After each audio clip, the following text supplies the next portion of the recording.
Buenos días a todos. Vamos a iniciar este cafecito de los lunes. En esta ocasión, le pedimos a nuestro buen amigo aquí, socio también de la firma, el licenciado José Noé Osuna, que nos ayudara con un tema que me parece que es muy importante, que es el programa de autorregularización para los sujetos obligados de la ley PIORPI, de la ley conocida coloquialmente como la ley antilavado. Sí, la verdad que recordemos que en la ley de ingresos de la Federación para este año 2019 viene un programa de autorregularización para poder regularizarnos sin multas para todos los contribuyentes que estemos obligados a presentar declaraciones respecto a esta ley. La verdad que es una ley que es de mucha aplicación y que pocas empresas, pocos contribuyentes realmente le están poniendo la atención debida a la misma, ¿no? Entonces, me parece que es una excelente oportunidad para estar aquí y ver este tema, porque tiene sus tiempos, tiene sus fechas y tiene sus requisitos para poder hacernos acreedor a esta autorregularización. Entonces, de antemano, pues agradecerle aquí al licenciado José Noé Osuna su apoyo, como siempre.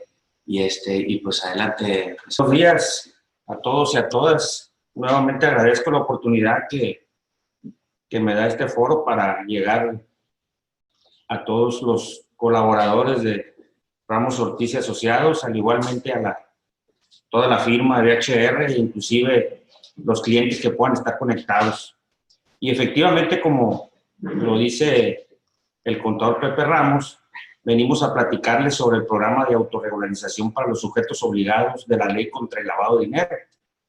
Y en efecto, el pasado 1 de enero del 2019 se publica en la Ley de Ingresos de la Federación este programa, un programa en el que solamente se maneja de manera general todo lo que corresponde a las condonaciones y a la no aplicación de sanciones que implementará la autoridad competente, que es el Servicio de Administración Tributaria y la Unidad de Inteligencia Financiera, para no aplicar, como ya lo dije, sanciones a todos aquellos que cumplan 2019 de manera correcta.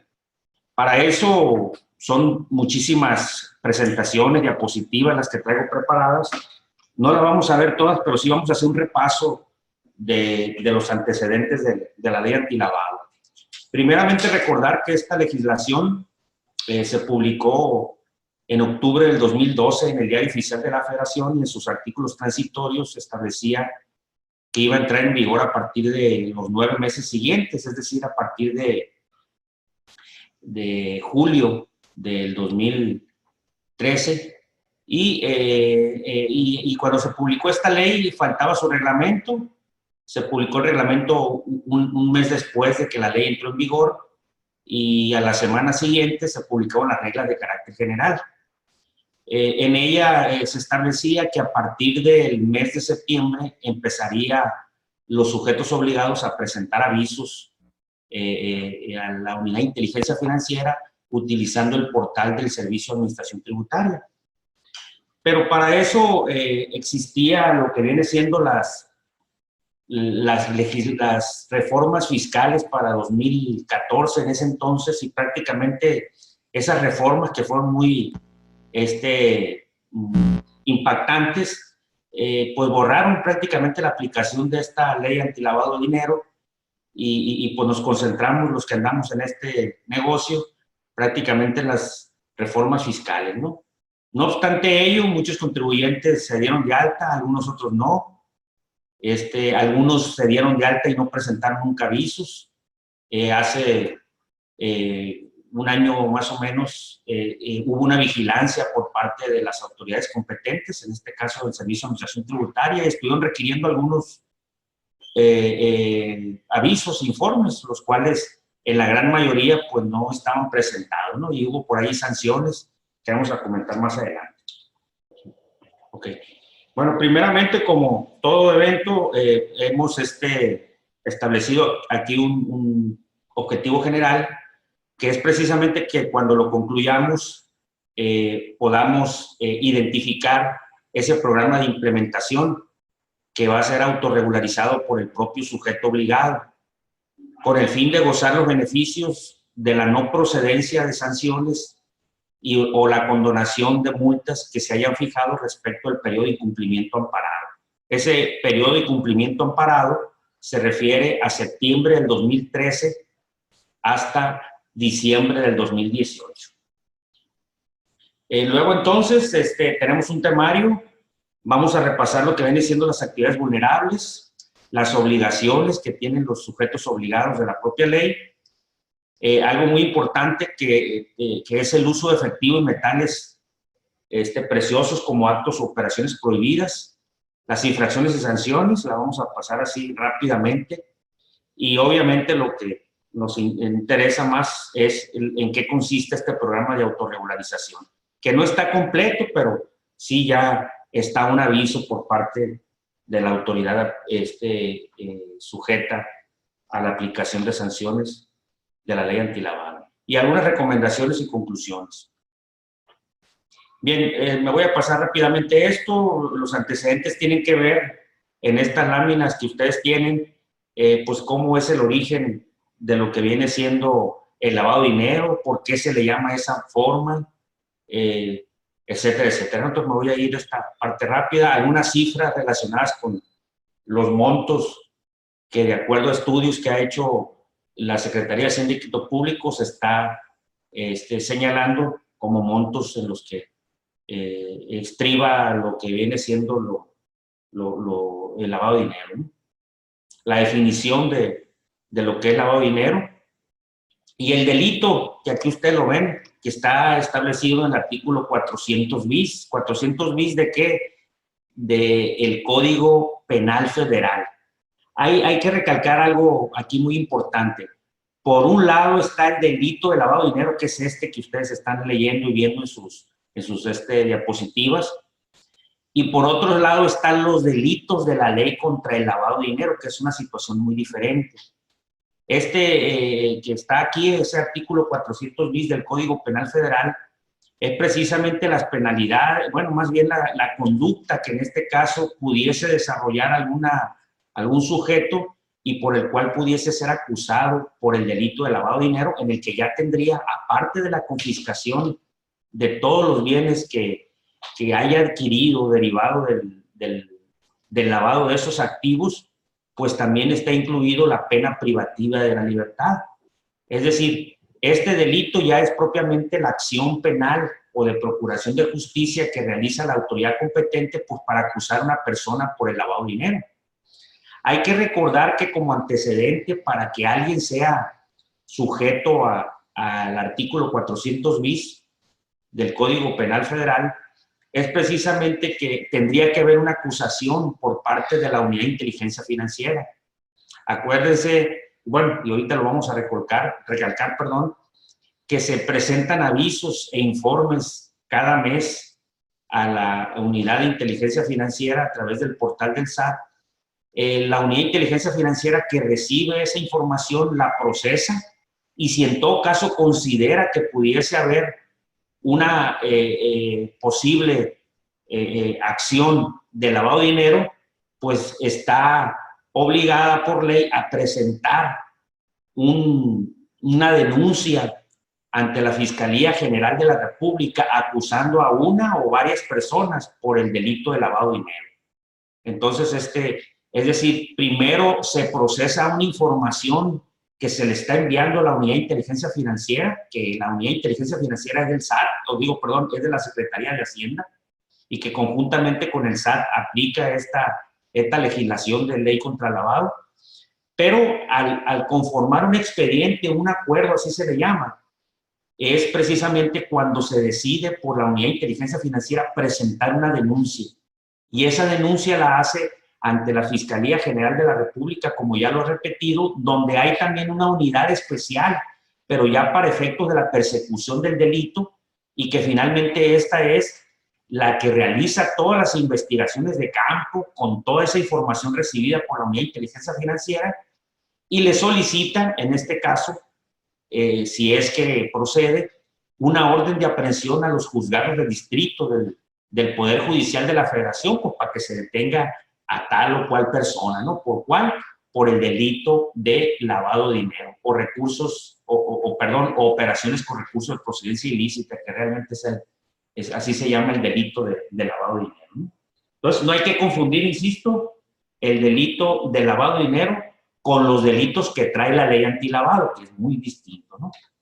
Bien, aquí viene más fracciones de lo que viene siendo el delito de lavado de dinero. Me voy a pasar. Ahí traigo algunas gráficas de cómo, ilustrado así, de cómo se hace la colocación, la dispersión y la integración de los dineros, ¿no? Hay que recordar que los delincuentes, pues, llevan pasos adelante en relación a las acciones de autoridad y que en este caso, pues, ellos tienen personas expertas que les dicen, pues, cómo van a colocar ese dinero, cómo lo van a dispersar, y al final de cuentas, ya integrado ese dinero, cómo va a llegar prácticamente ya lavado, ¿no? Limpiecito, como pudiésemos decir, ¿no? También es importante que sepamos que la unidad de inteligencia financiera tiene una especie de directrices, en realidad se llaman tipologías, en las cuales está identificado las diferentes actuaciones que realiza los delincuentes para poder precisamente colocar, dispersar e integrar ese dinero que tiene un origen de procedencia ilícita. Es decir, la unidad de inteligencia financiera ilustra a las instituciones financieras y además unidades interesadas precisamente para evitar de que se lave el dinero. Les dice, ¿sabes qué? Mira, este es el tipo de conductas que realizan los delincuentes para tratar de limpiar su dinero. Y ahí dice, mira, ¿sabes qué? Se van a hacer estos depósitos acá, luego se retiran, se aperturan cuentas de 20, 30 gentes, al mismo tiempo las retiran, lo depositan acá, lo mandan para acá. Es decir, son una serie de tipologías, porque son varias, que nos ilustran, y con eso podemos detectar, en el caso de los que están precisamente en el sistema financiero o realizando estas actividades vulnerables de la ley contra el lavado, identificar que a lo mejor alguna de esas conductas que se puede estar aplicando en su negocio o en institución financiera puede tener como sospecha un posible lavado de dinero, ¿no? Esas tipologías están en la página de internet de la Unidad de Inteligencia Financiera. Con esto, pues, entendemos que ese dinero de procedencia ilícita puede ir proveniendo, o proviene más bien de diferentes tipos de ilícitos. Ahí vemos algunos, los casos de los narcotraficantes, el tráfico de armas, de personas, órganos, terrorismo, crimen organizado, secuestro, robo de automóviles y autopartes, evasión fiscal, corrupción y otras más, ¿no? Para esto es muy importante identificar dos cosas. En el número 1 dice los actos, operaciones y servicios que realizan las entidades financieras. Es decir, todo lo que viene siendo prevención de lavado de dinero, no todo está en la ley contra el lavado de dinero, que es la que venimos a explicar, sino que están también en las legislaciones financieras.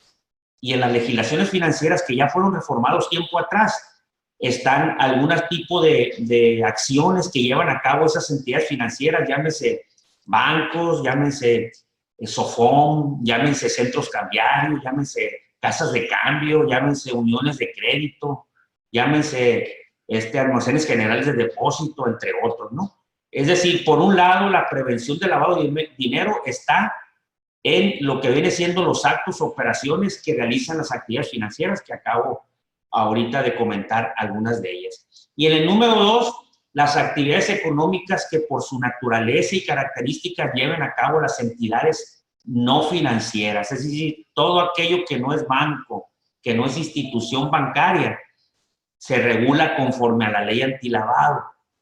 Por eso la ley antilavado trae un listado de actividades en las que se ha identificado que se puede o que se está más bien probablemente lavando dinero de procedencia evidentemente pues ilícita. Para ello pues la ley contra el lavado de dinero pues tiene una actividad en específico, y la actividad en específico, la ley antilavado, pues sí está englobado a la parte del sistema financiero, como ahí dice, pero también a la parte de la economía nacional, que es, insisto, todo aquello que no sea institución financiera. Aquí, por ejemplo, podemos checar algunos de los artículos y preceptos legales de las diferentes legislaciones que contemplan acciones contra el lavado de dinero, ¿no? Y encontramos una serie de legislaciones que a lo mejor nos ha encontrado nada más, o las hemos encontrado nada más por nombre, como la ley de mercado de valores o la ley de instituciones de crédito, que a lo mejor poco las conocemos o las revisamos, pero en esos artículos y preceptos legales que vienen ahí está contemplado acciones para prevenir el lavado de dinero. Estamos hablando de las entidades financieras, ¿sí? Aquí encontramos, por ejemplo, ya instituciones que operan esos reportes que envían esas instituciones financieras, como son la Comisión Nacional Bancaria, la Comisión Nacional de Seguros y Fianzas o la Comisión Nacional del Sistema de Ahorro para el Retiro. Aquí estas tres instituciones tienen en las legislaciones aplicables que ellas, vaya la expresión, aplican la obligación de estar recibiendo reportes o avisos que presentan precisamente ante estas instituciones, pues los sujetos obligados de las instituciones financieras, es decir, lo que presentan los bancos, lo que presentan, lo que dije ahorita, los centros cambiarios, las casas de cambio, la SOFOM, toda esa información que esas entidades financieras, en este caso, procesan, la envían, en este caso preciso, a la Comisión Nacional Bancaria y de Valores a través de unos reportes. Esos reportes tienen los nombres como los que encontramos aquí, operación relevante. No sé si las han escuchado, operaciones relevantes. Dice ahí que son operaciones el equivalente a $10,000 estadounidenses.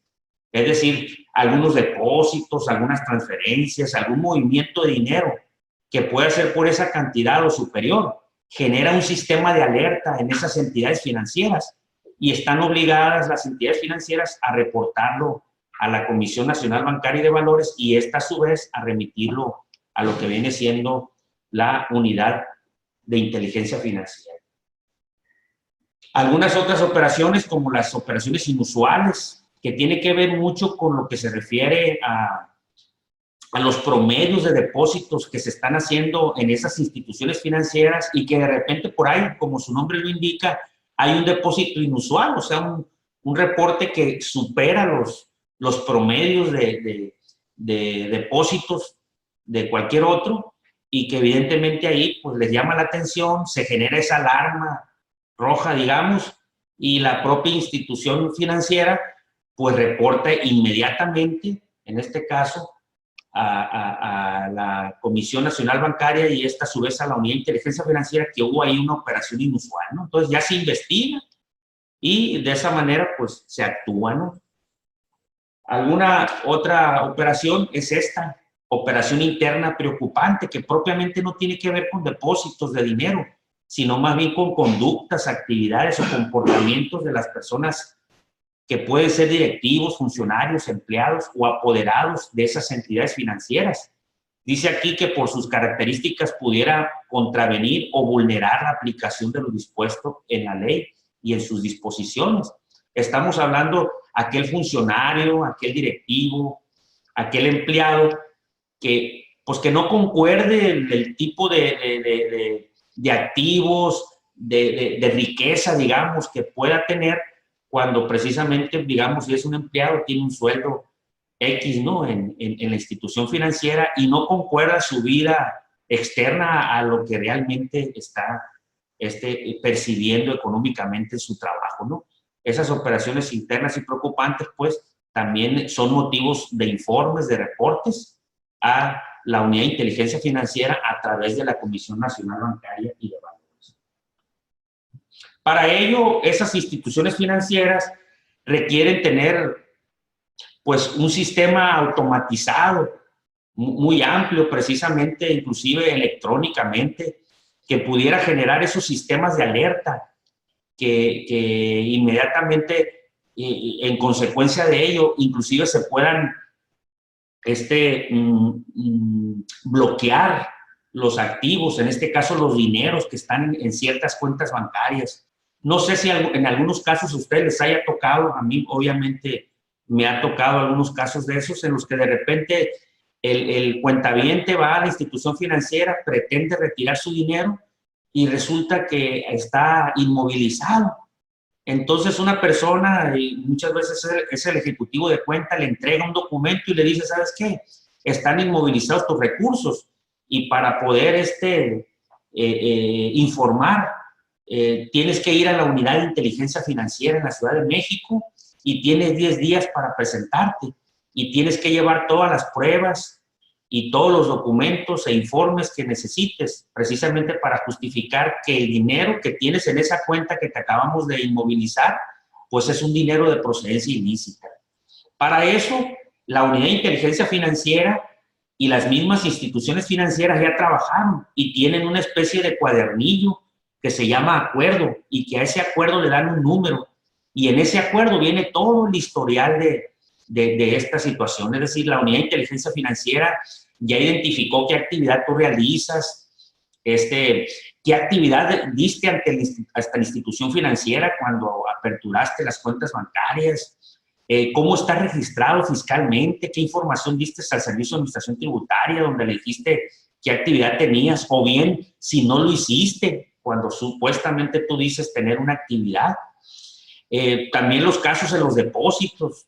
Me tocaron casos en los que se depositó dinero en Tijuana y se estaba retirando en Culiacán, por ejemplo.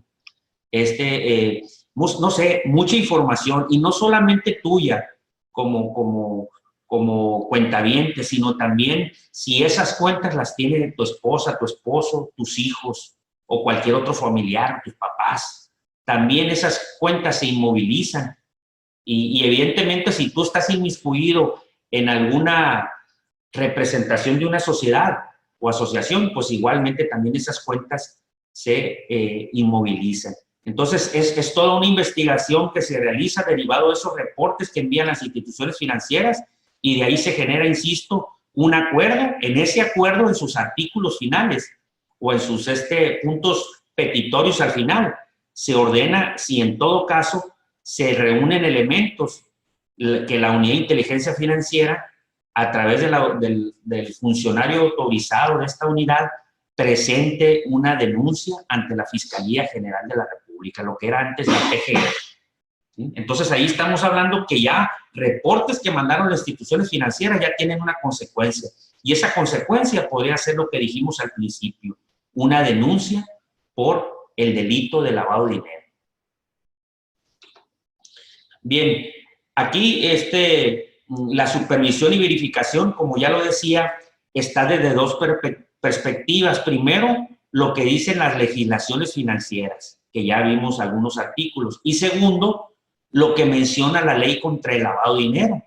La primera de ellas, ya insisto, es la que se refiere a todo lo que viene siendo las entidades financieras. Y las segundas son aquellas que no se refieren a entidades financieras, como estamos hablando y vamos a decirlo más adelante, casinos, estamos hablando también de joyerías, estamos hablando también de vendedoras de autos, estamos hablando de arrendadores, estamos hablando de personas que trasladan valores, estamos hablando de inmobiliarias, de constructoras, estamos hablando de personas que prestan dinero, entre otras, ¿no? Entonces, son esas dos perspectivas, para que no nos confundamos. Y aquí precisamente lo que no son actividades que realizan las entidades financieras, sino las que no son financieras, son precisamente estas. Ahí pueden encontrar ustedes en la lámina que aparecen 3 columnas. La primera columna dice actividad vulnerable, la segunda dice que se identificarán y la tercera dice se presenta aviso. Es decir, donde dice actividad vulnerable es donde viene relacionado las actividades que la ley considera, como ahí lo indica, como vulnerables y que por lo tanto cualquier persona que realice estas actividades vulnerables es una persona sujeto a la ley contra el lavado de dinero. Y al ser sujeto contra la ley antilavado de dinero está obligado a cumplir con ciertas disposiciones que vamos a ver más adelante. En la segunda columna dice, se identificarán. Significa esto que los clientes de esos sujetos que realizan actividades vulnerables, los clientes o los usuarios, tendrán que presentarles cierta información para que el primero de ellos realice un expediente de ese cliente o de ese usuario.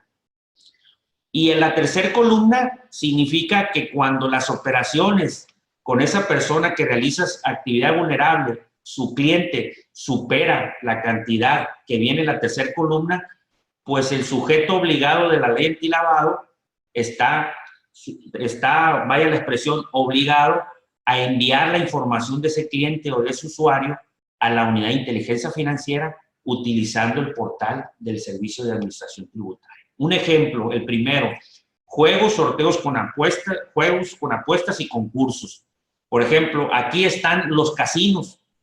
Entonces, cuando la persona va a los casinos, juega en los casinos comprando pues, en las fichas o apostando ahí en todo lo que sale en el casino, pues el propio casino le está haciendo un expediente.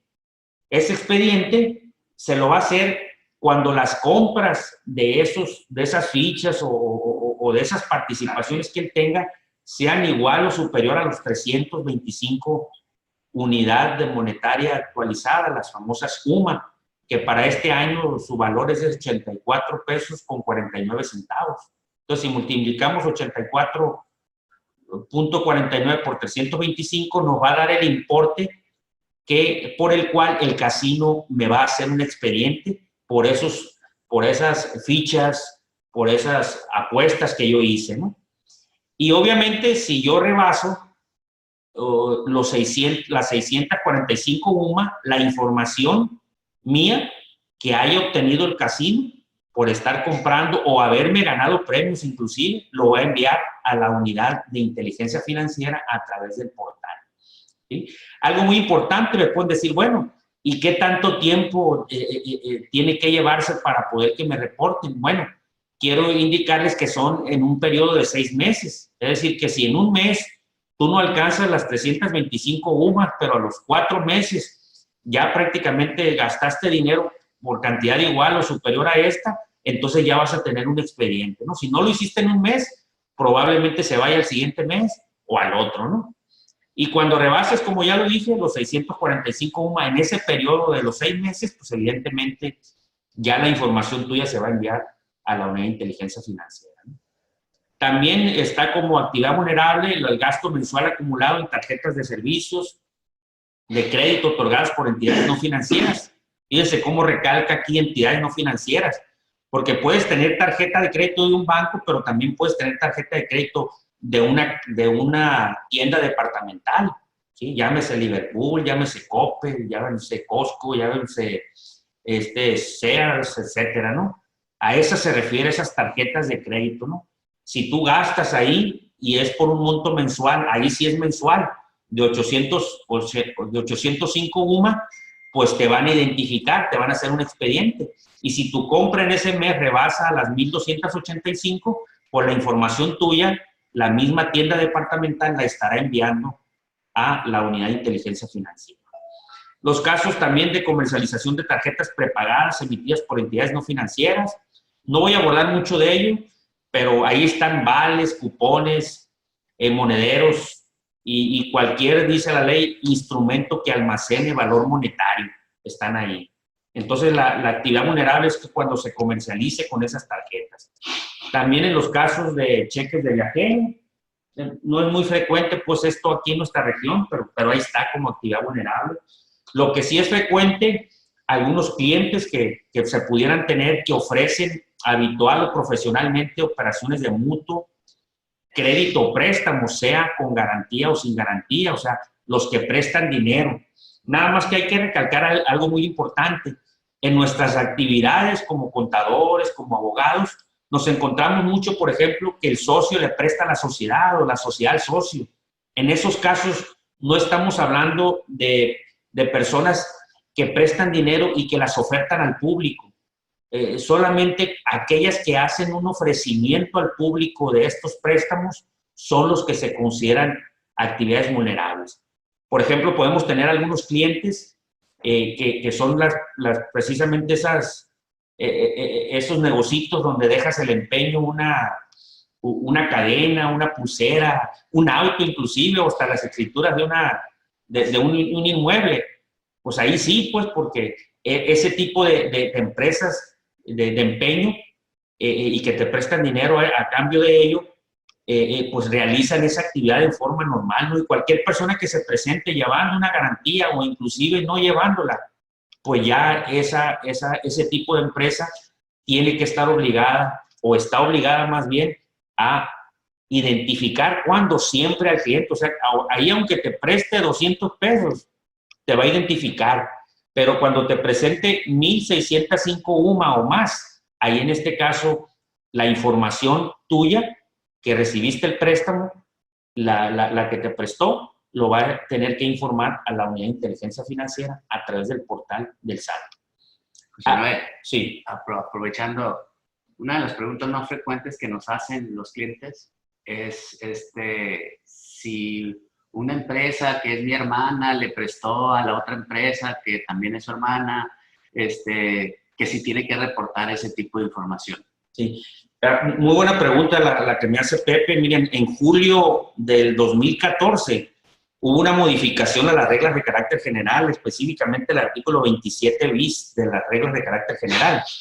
Y ahí nos dice, mira, si se trata de empresas que forman parte del mismo grupo y una de ellas se encarga de prestar a sus demás empresas que son del mismo grupo, sí realiza una actividad vulnerable, dice la ley.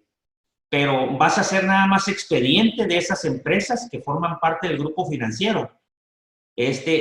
Nada más vas a hacer ese expediente. No vas a enviar un aviso a la Unidad de Inteligencia Financiera diciéndole que le prestaste a tal o cual empresa de tu mismo grupo. Lo único que vas a hacer, dice, vas a estar enviando informes en ceros.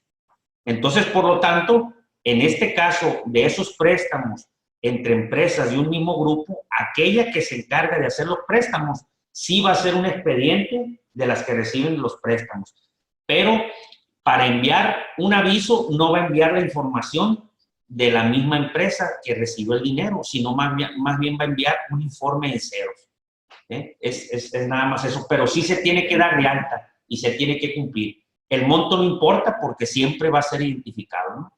Entonces, independientemente inclusive que rebase las 1,605 UMA, no se tiene que enviar cuánto le prestaste ni nada más un informe en cero, ¿no? Entonces, para que lo chequen eso, porque podemos tener precisamente empresas que forman parte del mismo grupo financiero. Para eso, chequen, por favor, el concepto de lo que se considera grupo empresarial, y ahí nos da las particularidades de en qué casos vamos a caer en ese supuesto, ¿no? Algo que también se nos puede presentar, inclusive podemos tener clientes de este tipo, son precisamente desarrolladores inmobiliarios o aquellos que no desarrollan inmobiliariamente algún proyecto, pero sí también se dedican a la compraventa de bienes inmuebles. En algunos casos también podemos tener clientes que son intermediarios entre comprador y vendedor. Muchos de ellos los conocemos también como inmobiliarios, es decir, cuando tú quieres comprar un bien inmueble o lo quieres vender, hay personas especialistas que están en medio de ese vendedor y ese comprador y te ayudan a comprar o te ayudan a vender. Ese tipo de personas están obligadas fiscalmente a darse de alta. Bueno, fiscalmente no. En materia de la ley antilavado están obligadas también a darse de alta y presentar avisos e informes, ¿no? Para este caso, esos desarrolladores inmobiliarios, esas vendedoras de bienes inmuebles o esos intermediarios, siempre van a identificar a su cliente y van a estar enviando reportes siempre y cuando sea la operación por un monto igual o superior a las 8,025 UMA. Aquí quiero recalcar que en estas actividades, en los casos de los desarrolladores inmobiliarios, ahí ha sido muy específica la ley. Dice, no solamente vas a avisar en aquellos casos en los que estés vendiendo los inmuebles, las casas que hayas hecho los departamentos que hayas hecho o los lotes que hayas fraccionado dentro de algún inmueble y que estés vendiendo, sino también me vas a informar, dice la legislación, la fuente de financiamiento de esos desarrollos inmobiliarios. Es decir, si fue un dinero propio de la empresa, si es un dinero que el socio le aportó a la empresa, o si es un dinero que la empresa inmobiliaria está obteniendo derivado de algún otro financiamiento, de terceros, pues alguien que le haya prestado dinero distinto de sus socios, etc. También es importante, pues, comentar que, que hay algunas actividades, como por ejemplo los servicios de construcción, en los cuales puedo yo tener un terreno, contratar una constructora, la constructora viene y me hace el edificio, y al final de cuentas, la pregunta es, bueno, ¿estoy obligado yo a informar? O sea, yo me refiero como constructora. No estoy obligado. ¿Por qué? Porque yo, constructora, nada más presté un servicio de construcción y el bien no se va a vender, lo hice para un cliente. Y aquí estamos hablando, por ejemplo, de constructoras que tienen contratos con el gobierno, ¿sí? Y que les hacen obras, o con cualquier particular, pues, que les construye nada más y listo, ¿no? Ahora, si yo contrato a una constructora, yo dueño del terreno, ahora sí, y contrato una constructora, y posteriormente vendo, yo dueño del terreno sí estoy obligado a informar. Yo, constructora, estaré obligada a informar o a darme de alta si también en las escrituras que yo estoy realizando la venta aparezco yo también como constructora. Acuérdense que hay muchos casos en que los dueños de los bienes inmuebles son las personas físicas y la constructora es de ellos. Ellos son los apoderados o los representantes legales de la sociedad o los socios mayoritarios. Con su propia constructora construyen, vaya la expresión, venden, y ahí en este caso los dos aparecen en la escritura del notario como vendedores. Entonces los dos sí tendrían que registrarse y los dos tendrían que estar presentando informes o avisos, ¿no? Y también identificar al cliente. Entonces este es un punto muy importante, por eso lo recalco, porque podemos tener de ese tipo de clientes. Bien, seguimos ya más rápido. Hablamos también si tenemos clientes de joyerías, que en este caso dice que se van a identificar cuando sean 805 UMAS y se van a reportar. Fíjese ahí cómo queda recalcado en rojo, cuando la operación sea igual o superior a 1,605 UMA, pero que sea en dinero en efectivo. Esto significa que si tenemos joyeros como clientes, digamos, solamente va a ser en efectivo cuando le paguen ese joyero, cuando tendrá que reportar a su cliente, ¿no? Y que rebase esa cantidad. Si es en cheque o por transferencia, se queda nada más en puro expediente. Encontramos también las galerías de arte, que en este caso subastan obras de arte.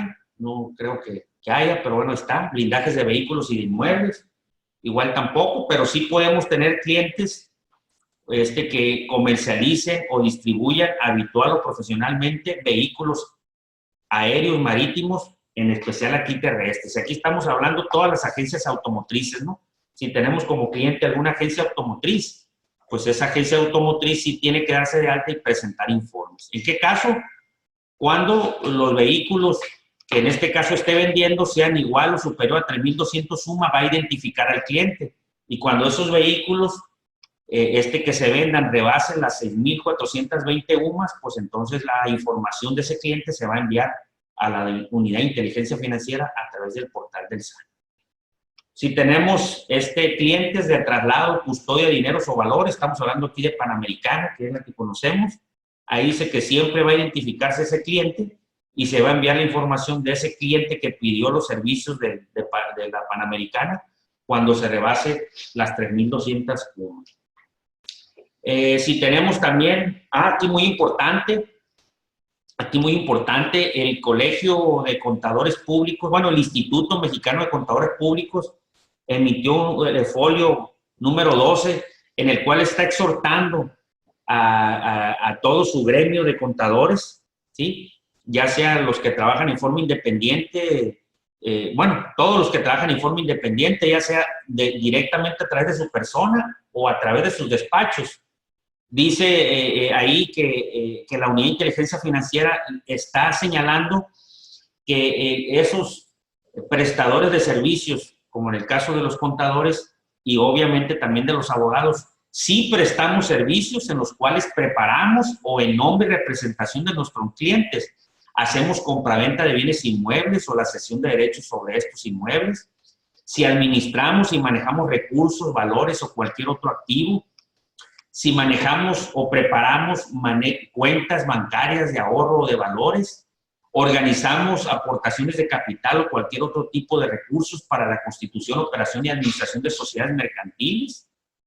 Estamos hablando cuando hacemos borradores de actas de aportaciones de capital o partes sociales, por ejemplo. Y en aquellos casos dice en la Constitución escisión, fusión, operación y administración de personas morales o vehículos corporativos, incluidos el fideicomiso o la compra o venta de entidades mercantiles. Es decir, ese folio número 12 del Instituto Mexicano de Contadores Públicos está señalando, oye, nosotros como integrantes del Instituto Mexicano de Contadores Públicos, y no solamente por eso, sino porque tenemos ciertas actividades que están aquí como actividades vulnerables, estamos obligados a registrarnos, es lo que está diciendo el Instituto Mexicano de Contadores Públicos. Y en este caso, si es que se dan operaciones financieras, por estas operaciones tenemos que enviar los avisos de nuestros clientes a la unidad de inteligencia financiera a través del SAT.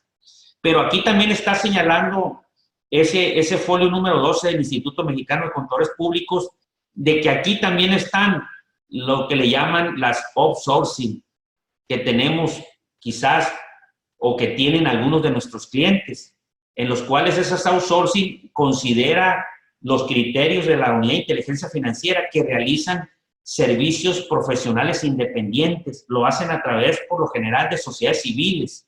Y esta dice, realizan operaciones de manejo de recursos, dice ahí, en este caso, administración de nómina o administración de recursos humanos.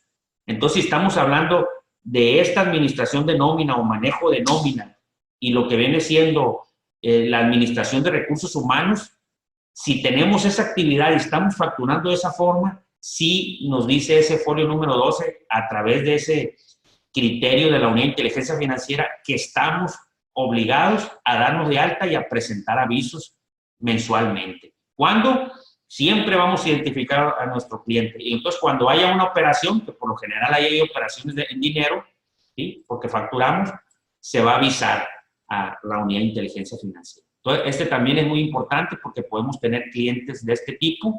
Igualmente, pues los despachos de contadores, de abogados, se dice que estamos ahí, ¿no? Bien, así es. Rápidamente, los servicios de fe pública. Estamos hablando de los notarios, cuando los notarios realicen estas actividades. Estamos hablando también de los corredores públicos, ¿sí?, que ya no tenemos ninguno aquí en Los Mochis, pero que había dos en su momento. Ahí estas son las actividades vulnerables que realizan los corredores públicos.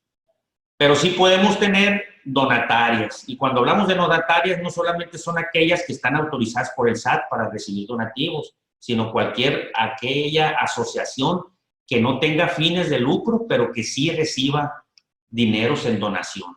Dice que en este caso, si esa asociación sin fines de lucro recibe donativos, va a identificar a sus donantes cuando el donativo sea igual o superior a 1,605 UMA.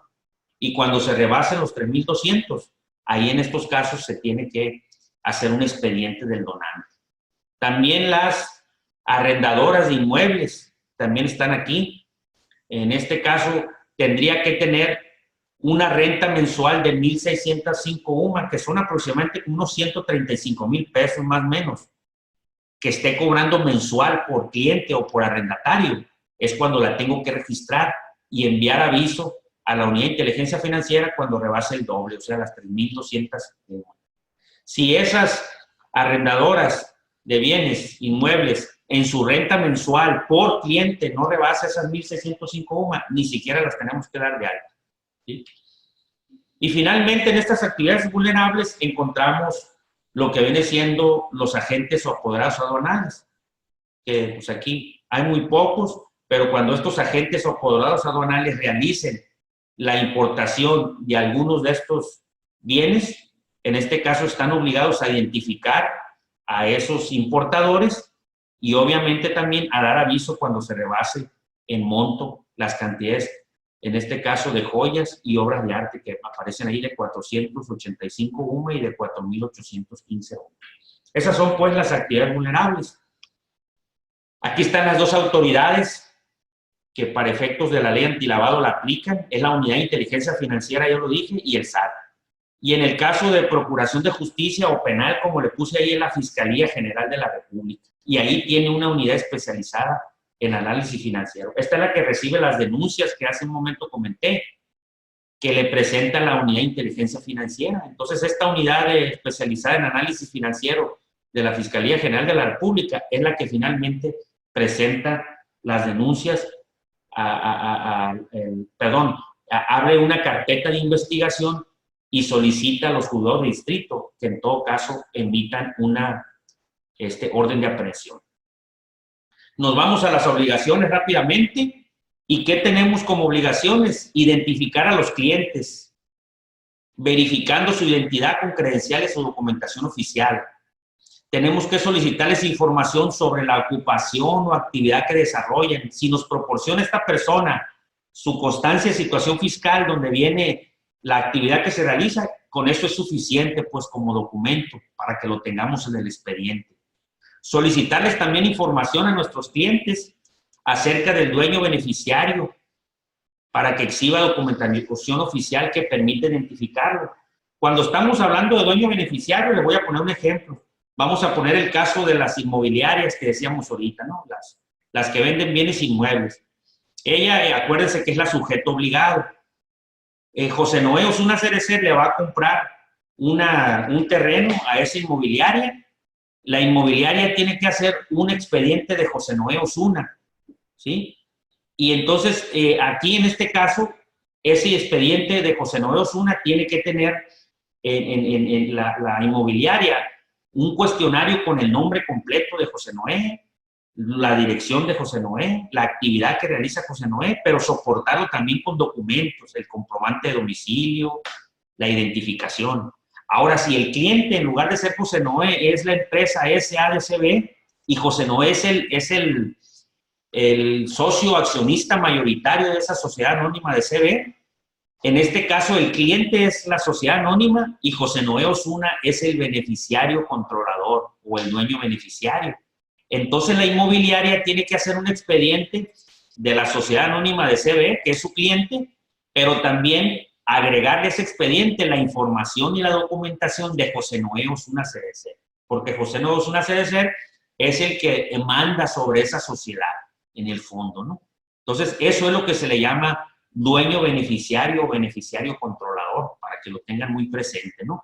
Y esto lo ha recalcado mucho la Unidad de Inteligencia Financiera. Está diciendo, oye, de los avisos que me estás enviando, nada más me envías información de la SADCB, pero no me envías información del dueño beneficiario o beneficiario controlador. Entonces está diciendo ahí, hey, en los avisos ponme el nombre de quien manda en esa sociedad y dame también la identificación o pon en el expediente la identificación del que manda en esa sociedad. Sobre esos expedientes, yo como sujeto obligado tengo la obligación de custodiar, proteger, resguardar y evitar la destrucción o ocultamiento de esa información, ¿sí? Es decir, no la tengo que tener ahí abandonada esa información, la tengo que tener bien protegida, porque es una información que tiene un carácter de confidencial y de reservada. Esa información puede llevarse física o electrónicamente. Si la llevo físicamente, pues debe estar en un archivero, a lo mejor con llave, que una persona nada más la maneje.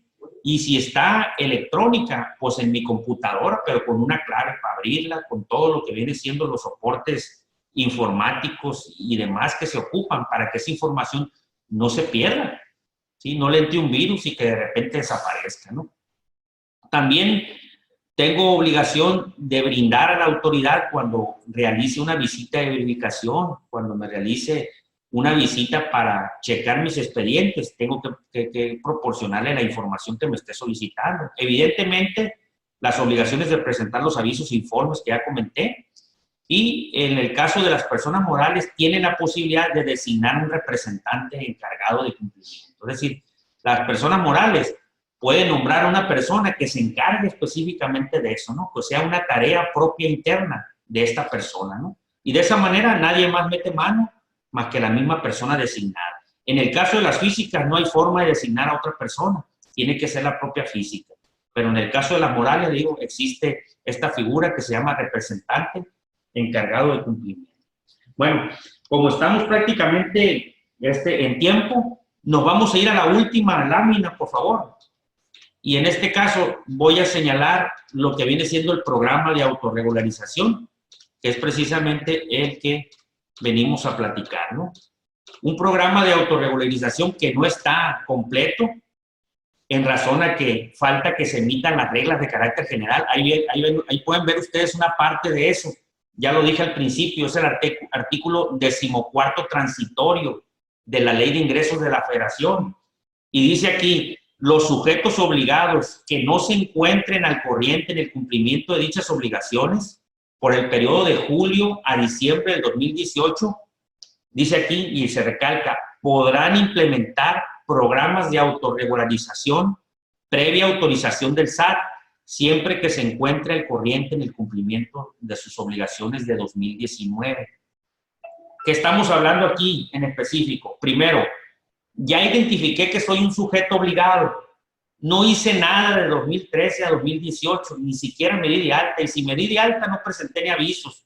O es más, si presenté avisos, no los presenté correctos y hasta me multaron, ¿sí? Estoy incorrectamente cumpliendo todo ese periodo de 2013 a 2018. Bueno, la Ley de Ingresos me da la posibilidad de que yo mismo me autorregularice, pero para que eso suceda le tengo que pedir al SAT una autorización, ¿sí? Pero uno de mis cumplimientos primeros que tengo que presentar es que esté al corriente de mis obligaciones de 2019. Es decir, esta amnistía, digamos, de perdón que se está otorgando, me establece como condicionante que 2019, nada más en ese año, yo esté bien.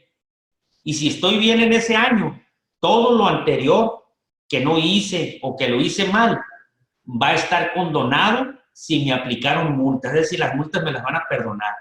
Y si no me aplicaron multas, pues evidentemente no me las van a aplicar si estoy cumpliendo bien 2019. Entonces, 2019 prácticamente ya lo iniciamos y estamos hablando de presentar avisos, estamos hablando de lo que dije ahorita, los expedientes bien integrados, estamos hablando del manual, por ejemplo, de identificación del cliente, estamos hablando, por supuesto, de la alta, porque a lo mejor muchas de las veces no me ha dado de alta, pero para eso, como dice aquí, sobre todo el segundo párrafo que ven ustedes en esto, dice que se van a aplicar esos programas de autorregularización, dice, en un plazo máximo de 60 días contados a partir de la entrada en vigor de la presente ley.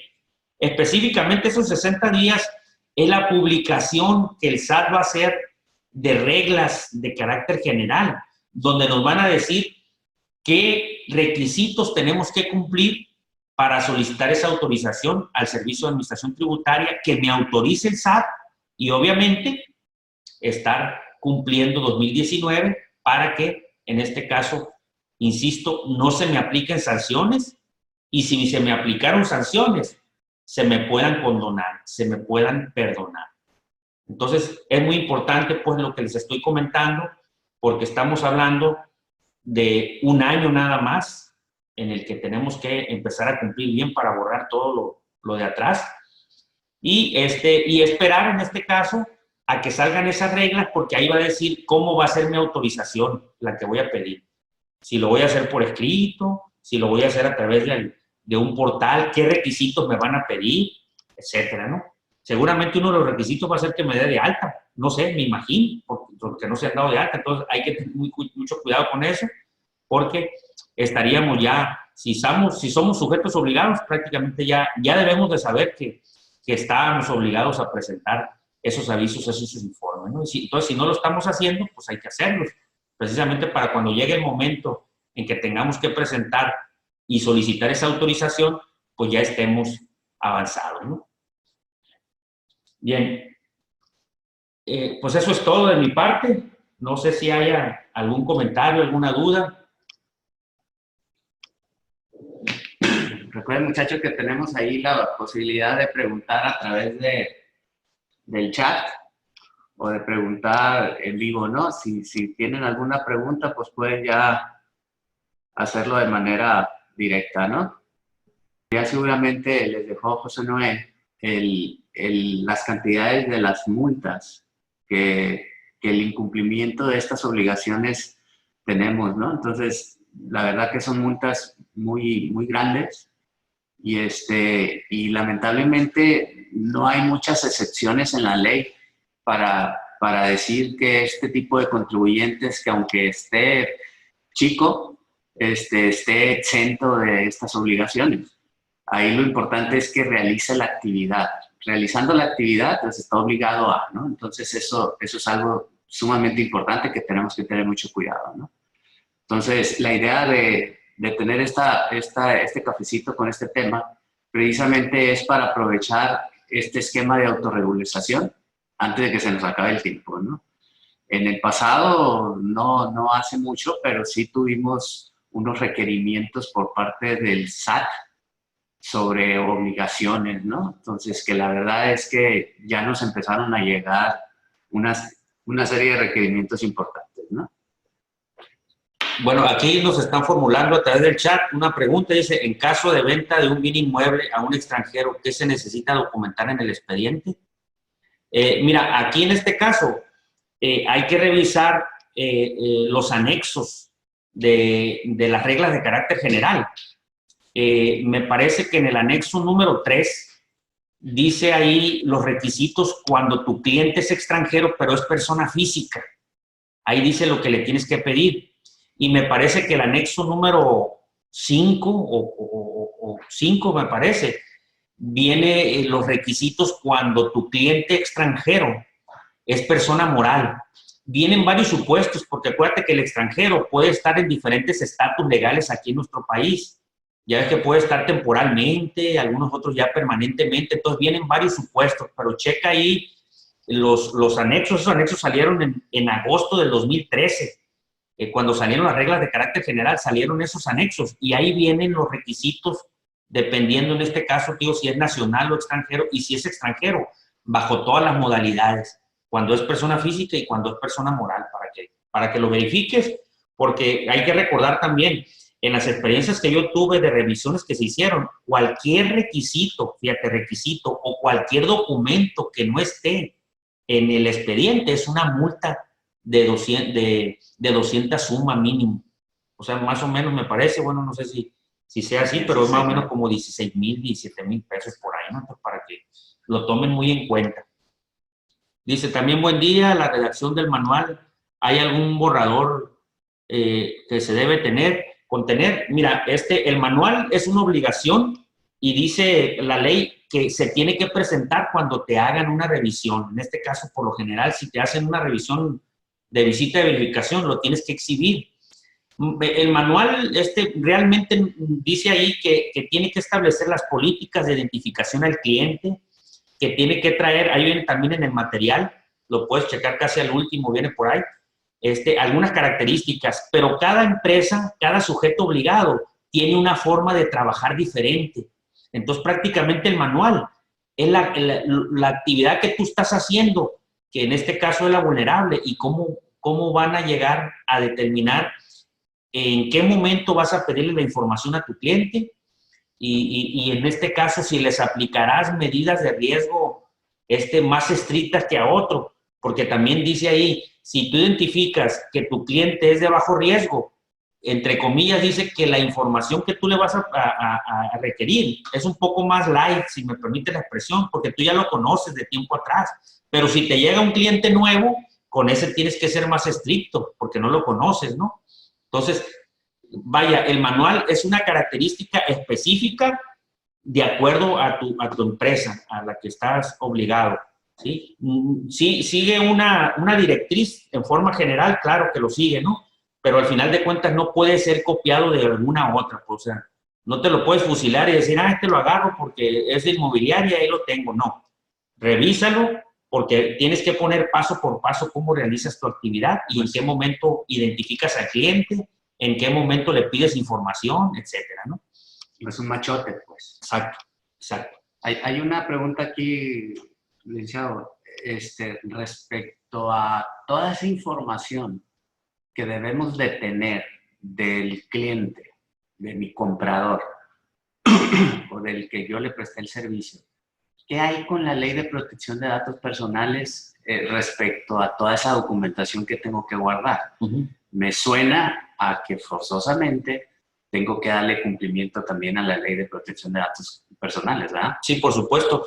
Hay un dispositivo legal, un artículo, pues, de la propia ley antilavado, que señala que el hecho de que tú envíes la información de tu cliente a la Unidad de Inteligencia Financiera a través del Servicio de Administración Tributaria no está violando la Ley Federal de Protección de Datos en posesión de particulares. En teoría, tienes que manejar la identificación de ese cliente en las dos legislaciones, pero el hecho que tú lo envíes a la Unidad de Inteligencia Financiera, la ley dice, la propia ley antilavado, que no se va a considerar que estás violando la Ley Federal de Protección de Datos en posesión de particulares.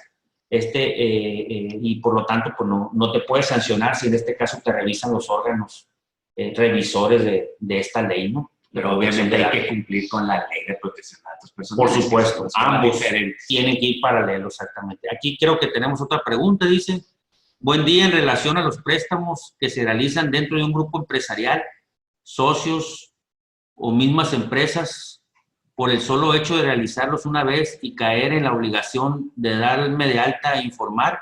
Si bien es cierto, se comenta de presentar en cero la información, pero quedará obligada la empresa de seguir haciéndolo mes a mes. Mira, aquí en este caso, cuando se constituye ese grupo empresarial, estamos hablando que esa empresa que se encarga de financiar a las demás del grupo, obviamente dentro de su objeto social, aparece ahí que ella presta dinero. Entonces, del momento que aparece que presta dinero, la tienes que dar de alta.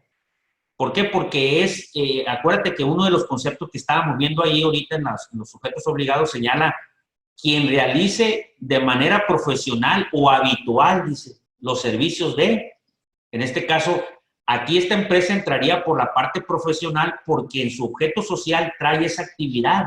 No va a ser otra cosa más que prestar, a lo mejor en un mes no presta, en otro sí, etcétera, ¿no? Sí tiene que registrarse, ¿sí? Y obviamente preste o no preste, va a estar informando en ceros. Pero revísate muy bien la parte de lo que viene siendo grupo empresarial, ¿no? Porque tiene ahí sus particularidades, ¿no? Muy bien. Pues, licenciado José Noé, pues agradecerte mucho la participación, el apoyo.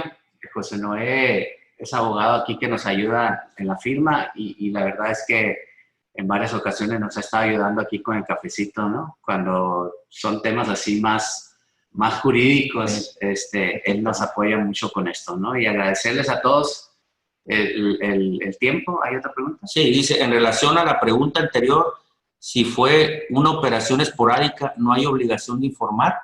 No hay obligación de informar. Si fue esporádica, no. Y como te digo, necesita ser en forma constante, ¿sí? Para que en este caso la esté realizando. Bueno, ya que tocaron ese punto también, déjame aprovechar y decirte, te has estado situando en ese caso respecto a una empresa que fondea a las demás empresas del grupo.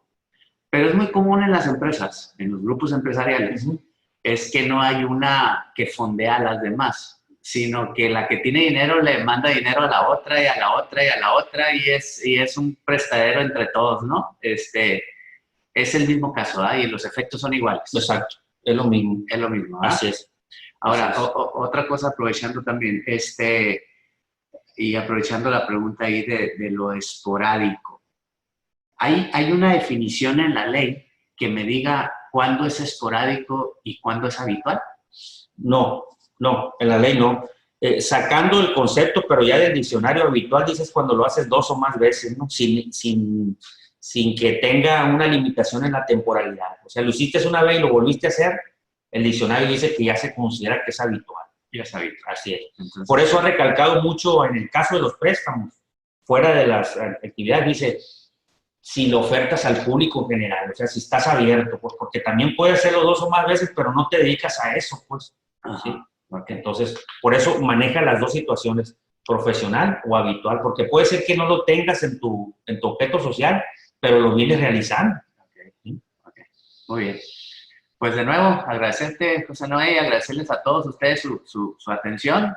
Nos vemos Dios mediante en 15 días con el próximo cafecito. Ya empezaremos con los temas de declaraciones anuales. Muy bien, buena semana. Saludos a todos. Gracias.